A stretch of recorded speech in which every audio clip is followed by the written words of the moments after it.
quittons l'île danoise Bornholm pour une traversée de 75 miles en pleine mer.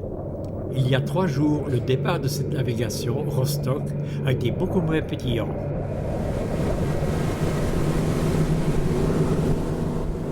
Pour mes 80 ans, je rêve d'une belle navigation. Je dessine une boucle à partir de Rostock, Allemagne, puis cap vers le Danemark, ensuite la Suède. Ça fait 3 nuits dans 3 pays différents.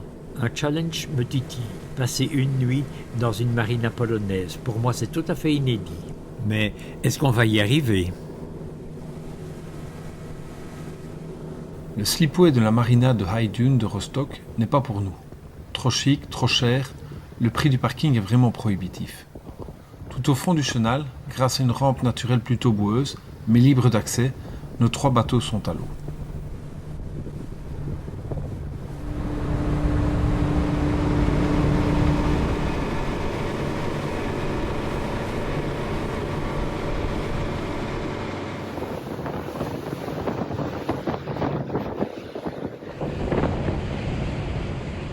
Le ciel est bas et vu l'heure avancée, l'étape vers le Danemark sera courte. 32 000. Arrivé à Gedser Marina, surprise, ici le capitaine de lieu est un robot écran. On s'inscrit, on paye avec une carte de banque, on reçoit un autocollant à poser sur le bateau.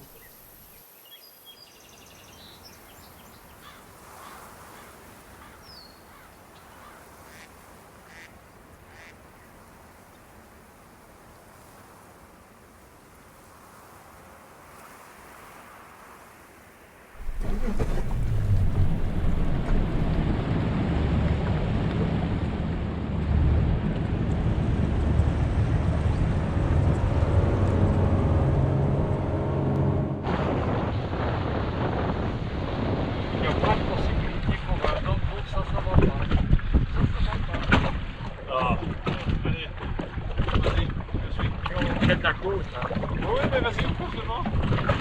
Ah, si tu veux, je fais comme ça. Étape suivante, Gislov en Suède. 75 000. Nous longeons une côte qui semble assez sauvage. En fait, les dunes de sable et les arbres masquent les villages. Une inquiétude avant le départ. Des bruits circulent comme quoi les Russes brouilleraient les signaux GPS. Or, notre itinéraire passe à moins de 300 km de Kaliningrad.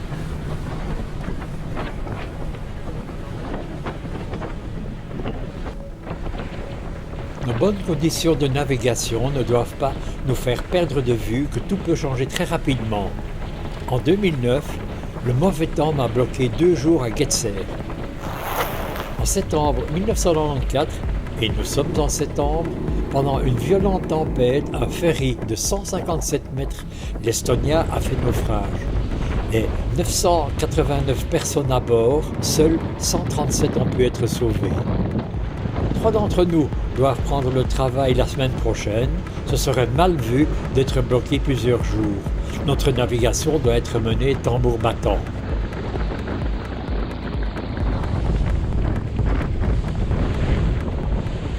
Au fur et à mesure de la navigation, le relief s'élève doucement. La crêlée remplace le sable au point de finir en une falaise de 128 mètres. Ce sont le célèbre Mont Klint, inscrit au patrimoine de l'UNESCO.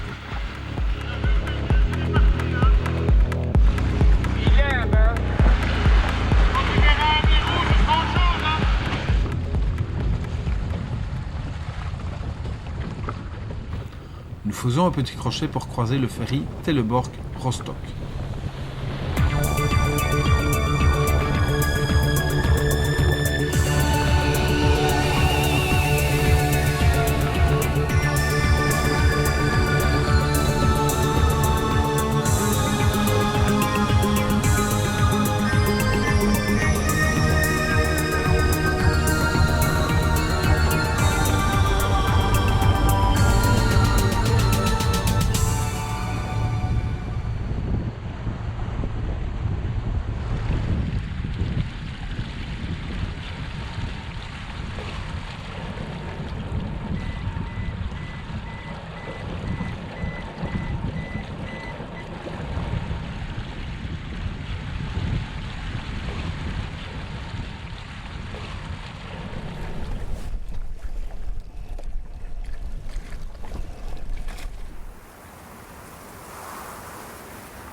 un bon port, capitaine.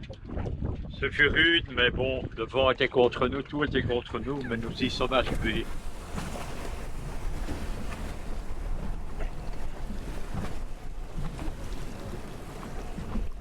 La capitainerie de Ghislav s'est aussi robotisée, paradoxalement à ce modernisme en face, amusé des premiers bateaux à moteur. Ils mettaient les planches comme des tuiles, comme ça, là, sur de l'eau, qui partait du bas. Et qu'elle flottait déjà à l'époque? Ouais, avec, je sais pas quoi, mais... De bonne heure, nous quittons Ghislav, les conditions de mer sont agréables et nous permettent de bien avancer. Cette étape de 70 nautiques est coupée par 2 haltes.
La première étape est Kasseberga pour visiter le mégalithe du roi viking Hal. Nous apercevons, de loin, ces 59 menhirs plantés sur un promontoire. Ces origines questionnent encore les archéologues. Sans histoire écrite, ce mégalithe, en forme de drakkar, reste très mystérieux. Sa taille est fort impressionnante.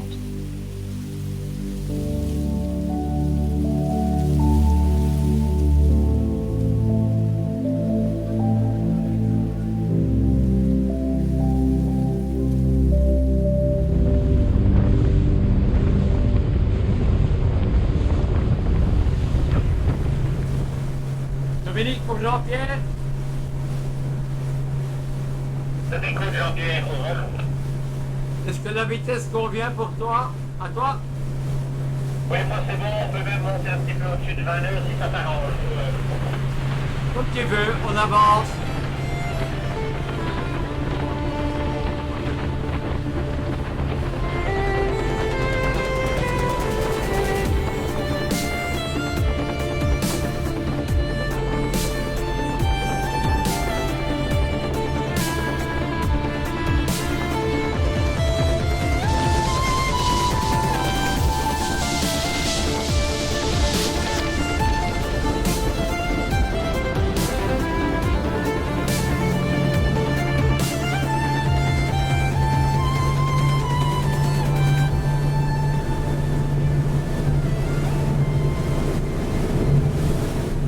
Christophe a du tape sur l'antenne comme ça. Ah oui, c'est une bonne idée. Petit souci d'antenne qui se déchausse gentiment en pleine navigation. Oui. J'ai toujours une petite idée pour réparer ça. Donc je disais, antenne réemboîtée, le câble est toujours connecté aux spirales, donc si vous m'entendez, c'est que tout va bien. Nous t'entendons 5 sur 5, Dominique. Ouais, pour ça, moi, je préfère une petite antenne métallique. Parce que j'en ai sacré ici.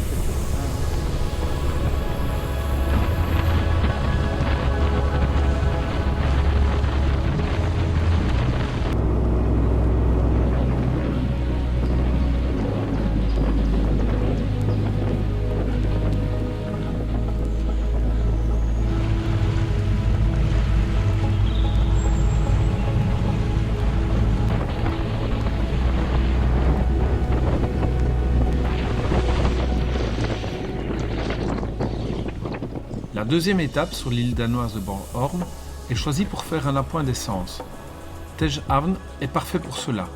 La pompe est à quai.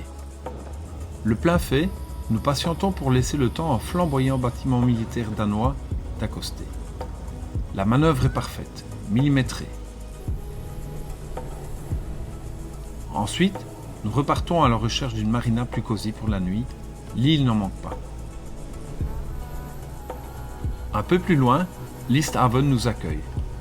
Grâce à la protection de ses 4 sas, la nuit sera paisible. Un vaillant octogénaire nous reçoit. En quelques minutes, nous savons tout sur les commodités. C'est un pêcheur retraité. Il a parcouru le monde. Il a gardé du port d'Anvers un souvenir émouvant. Il se souvient aussi de Bruxelles, mais moins. Seulement d'un petit garçon qui fait pipi et d'un bistrot. Ce diable d'homme restaure d'anciens moteurs de bateaux pour le musée local. Oh.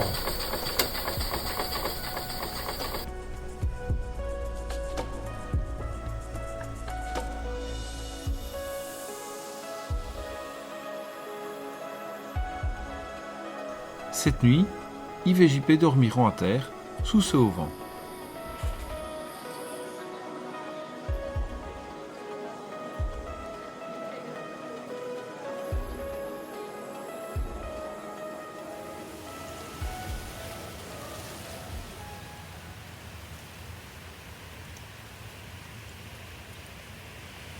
En quittant l'Easthaven, nous savons qu'une longue étape de 85 000 nous attend. Les conditions sont parfaites. Notre ambition de passer par la Pologne semble réaliste. Nous quittons l'île de Bornholm. C'est parti pour une traversée en pleine mer de 75 000.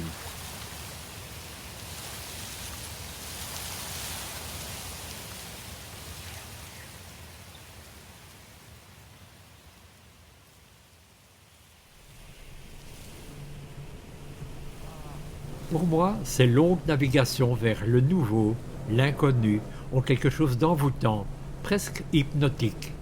En même temps, elles me procurent une impression rassurante, un peu comme si la vie ne devait jamais s'arrêter.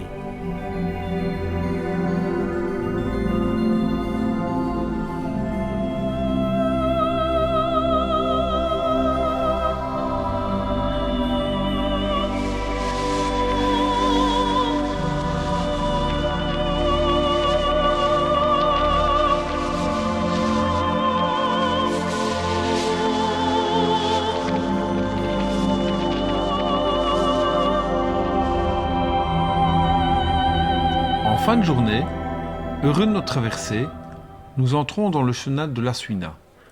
La marina n'est pas très loin des musoirs.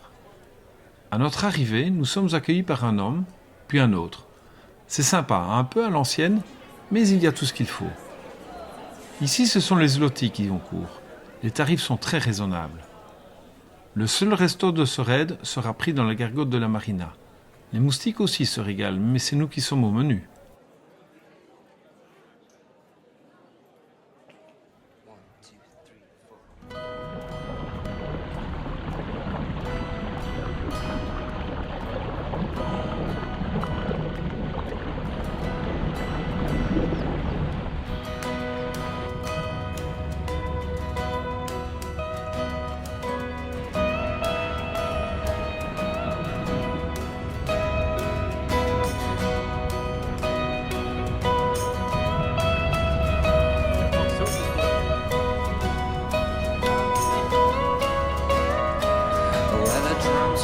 In my forehead, guns went off in my chest. Remember carrying the baby just for you, crying.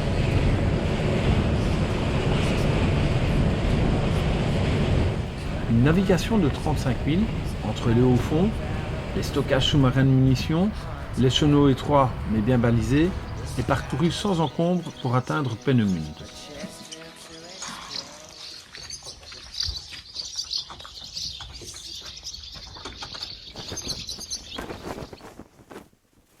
Surprise, un vieux sous-marin russe. Nous sommes dans l'ancienne RDA. Cette relique est la conséquence du partage des Alliés à Yalta après la Seconde Guerre mondiale. Peenemünde est un sinistre site historique. C'était la base de lancement des V1, avions sans pilote, et des V2, premiers missiles. Ces armes ont été l'ultime tentative de l'armée nazie du Troisième Reich pour repousser les Alliés. Elles ont été conçues et réalisées ici. En 1944, quelques V1 sont abattus sur Bruxelles. Un espace est dédié à Werner von Braun qui a mis au point le V2, premier missile balistique de l'histoire. Il est plus connu pour son leadership dans la conquête spatiale américaine.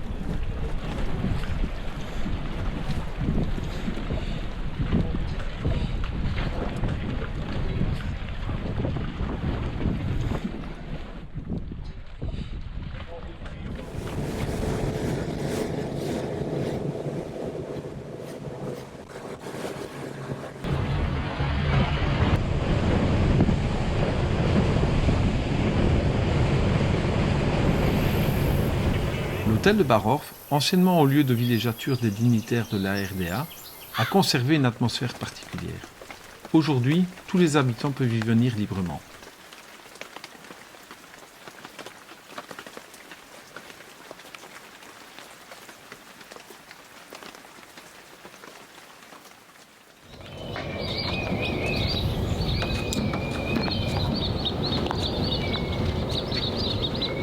Et Yves, tu es là en tant que capitaine, passager, coéquipier, dis-moi. Moi, je suis le mousse du capitaine du SPAT. Tu as fait ton bateau Paul Watson, toi? En hommage au capitaine Paul Watson, qui était le fondateur de Sea Shepherd et maintenant de la fondation Capitaine Paul Watson. Ah. Donc tu adhères à ces idées assez énergiques. Ah, complètement, oui. Je trouve que c'est un homme qui a fait bouger certaines lignes et qui a fait reculer notamment les Japonais sur la chasse baleinière. Très très bonne action finalement. Et alors ton bateau, il fait quelle taille il fait? C'est un bateau de 6 mètres de long, c'est un bateau de marque Adventure équipé d'un 140 Suzuki. Et je l'ai depuis cette année, donc je continue à le découvrir un petit peu dans sa manière de se comporter un peu partout sur les différentes eaux, notamment ici en Baltique. Et tu arrives à y dormir Ouais, je viens y dormir. Ici, je rajoute une planche de lin là, qui est cachée dans le coffre là. Et ça me fait un lit de 2 mètres de long, ce qui me permet de passer de bonnes nuits sous une tente. Donc il y a une tente qui vient recouvrir l'ensemble du bateau. Et ça permet de passer des nuits confortables. Et elle fut bonne la nuit donc. Ah, toutes les nuits furent bonnes durant ce séjour, sauf celle-ci qui fait un peu plus mouvementée avec la pluie et quelques problèmes d'étanchéité sur la tente. Mais des choses qui peuvent se résoudre. Dominique, quelques mots pour La postérité. Je t'écoute. Écoute, je vais demander la longueur de ton bateau. 6,70 m, exactement. 6,70 m. Pas plus. Et bien motorisé apparemment. Avec un petit Suzuki 200 chevaux. Tu es satisfait du voyage, ça a été? Tout s'est bien passé ou bien? C'est un voyage qui a rencontré mes espérances et bien plus. C'est le premier voyage que je fais dans le nord de l'Europe et franchement, c'est une découverte que je te dois à toi, Jean-Pierre, et je tiens à te remercier pour cela. Oh, ça fait un plaisir d'avoir la compagnie aussi, attention. Ça fait déjà pas mal d'années qu'on navigue ensemble, je pense qu'on se connaît, qu'on ne doit pas se parler beaucoup et qu'on sait exactement ce qu'on veut et où on veut aller. Moi, j'ai appris à ne pas me parler, toi, il y a encore un petit peu de travail. Bon, on est à quelle étape ici? On est à la dernière étape de notre trip. Une belle journée ensoleillée après une nuit bien arrosée. La seule et unique nuit d'ailleurs de tout le voyage sur près d'une semaine. Qu'est-ce qui nous a taquiné dans ce port? La quantité phénoménale de moustiques qui ont surgi dans ces eaux, mais qui se sont rués sur chacun d'entre nous. Ces moustiques étaient vraiment affamés. C'était une infection. Sinon, au trajet, t'as appris quelque chose? T'es heureux ou bien? Ah oui, moi je suis heureux, hein, dès qu'il y a un rayon de soleil. Ici c'est l'été indien. Dis, on peut te poser des questions ou t'es trop occupé? Non, ça va, vas-y, je t'écoute. Dis, je vois qu'il y a 5 lettres bizarres là sur ton bateau. Sierra Papa Alpha Tango Hôtel, voilà. Et qu'est-ce que ça représente pour toi? Spat, on dit. Spat. En fait, c'est Spat d'Islande. C'est la pierre de soleil des Vikings. C'est-à-dire que les Vikings, quand il y avait des nuages, ils ne savaient plus s'orienter ni au soleil ni aux étoiles, forcément. Donc, ils avaient une pierre qui tournait dans un sens avec une double réfraction qui pouvait leur indiquer la direction du soleil. Voilà l'origine du nom. Ah, d'accord. C'est quoi encore la longueur de ton bateau? Mon bateau, 7 mètres 90, exactement. Ça me paraît fort long, ça. C'était un peu long, c'est vrai, mais bon, à un moment donné, j'avais des envies de grandeur, donc hop, j'ai fait ça. D'accord. Et ton moteur? Mon moteur, c'est un Yamaha. Tu as déjà fait ton briefing aujourd'hui? C'est quoi le planning du jour? Quand on est prêt, on part, voilà. C'est aussi simple que ça. Et on écoute les directives de Dominique qui va évidemment nous dire à gauche, il y a un avalant, en bas, il y a un montant, mettez-vous à droite. Enfin, ça va tourner tout seul, je vous le dis. Dernière navigation, en route vers Rostock. Les 55 milles sont parcourus sur une mer avec juste ce qu'il faut de vagues pour que nous ne nous sentions pas sur un lac, mais bien en mer Baltique.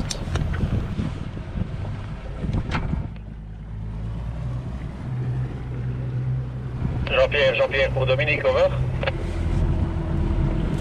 Oui, tout va bien, Dominique. On est en route. Ne t'inquiète pas, j'ai mes cartes avec le chenal bien marqué. Ne t'inquiète pas, Dominique. Merci.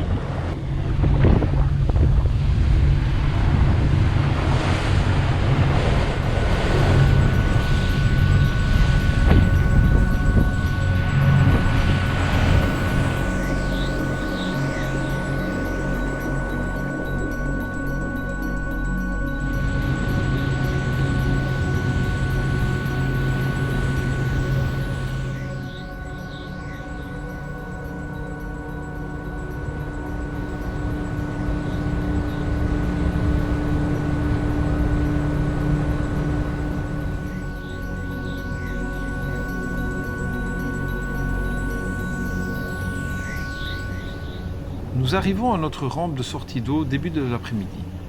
Nous nous pressons pour mettre les bateaux sur les remorques car nous avons l'intention de rentrer chez nous dans la foulée. Oui, Jean-Christophe, merci de me recevoir pour les conclusions de ce voyage en Baltique. Peux-tu parler des conditions, de l'ambiance et des aventures et mésaventures que nous avons eues pendant cette navigation de 733 km?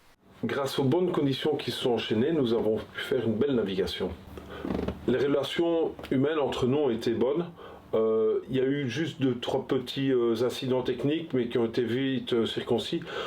Juste un qui aurait pu être gênant, mais je vous raconte, c'est l'incident de Dominique qui vole à la baille. Rappelle-toi, on était OK, on préparait les remorques pour remonter les bateaux dessus, et Dominique, en donnant un coup de main pour guider ton bateau, Spat, tombe à la baille. Dans un premier temps, ça nous fait rire, et puis on entend hurler « Oh mon GSM, mes clés de voiture !» Évidemment, on a tout de suite compris que ça pouvait être un incident sérieux, parce que l'électronique, l'eau et la vase, ça marche pas bien, ce type de matériel. Qui est quand même fragile, mais bon, heureusement, finalement, tout s'est bien passé. Avec sa vigueur, il est ressorti très rapidement de l'eau. Heureusement, sans dommage, c'est-à-dire que les clés fonctionnaient encore et le GSM aussi. C'est là que ça nous démontre qu'on est souvent bien dépendant de ces appareils électroniques.